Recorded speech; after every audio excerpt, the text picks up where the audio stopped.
الرحیم، شروع اللہ کے نام سے جو بڑا مہربان نہایت رحم والا ہے۔ الرحمن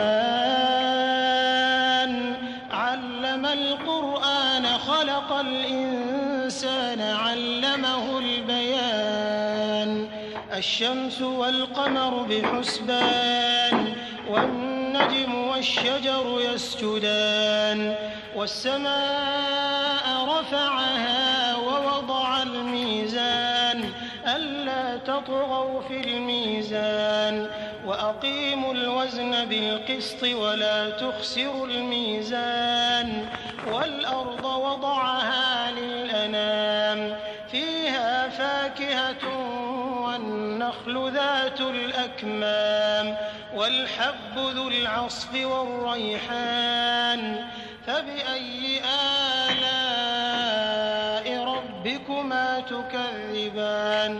اللہ جو نہایت مہربان، اسی نے قرآن کی تعلیم فرمائی، اسی نے انسان کو پیدا کیا، اسی نے اس کو بولنا سکھایا۔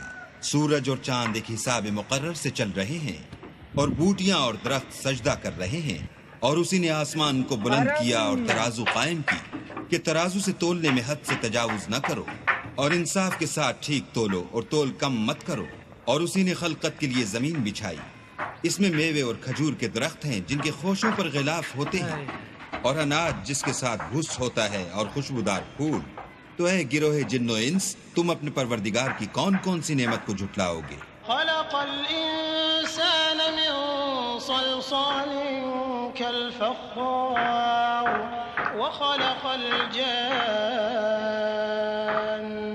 من مارج من نار فبأي آلاء ربكما تكذبان۔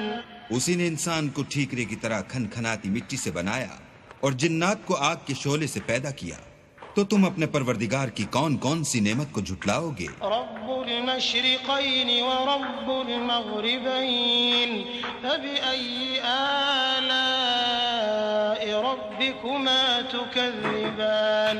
مرج البحرين يلتقيان بينهما برزخ لا يبغيان فبأي آلاء ربكما تكذبان۔ وہی دونوں مشرقوں اور دونوں مغربوں کا مالک ہے، تو تم اپنے پروردگار کی کون کون سی نعمت کو جھٹلاؤ گے؟ اسی نے دو دریا رواں کیے جو آپس میں ملتے ہیں، دونوں میں ایک آڑ ہے کہ اس سے تجاوز نہیں کر سکتے، تو تم اپنے پروردگار کی کون کون سی نعمت کو جھٹلاؤ گے؟ يخرج منهما اللؤلؤ والمرجان فبأي آلاء ربكما تكذبان۔ وله الجوار المنشآت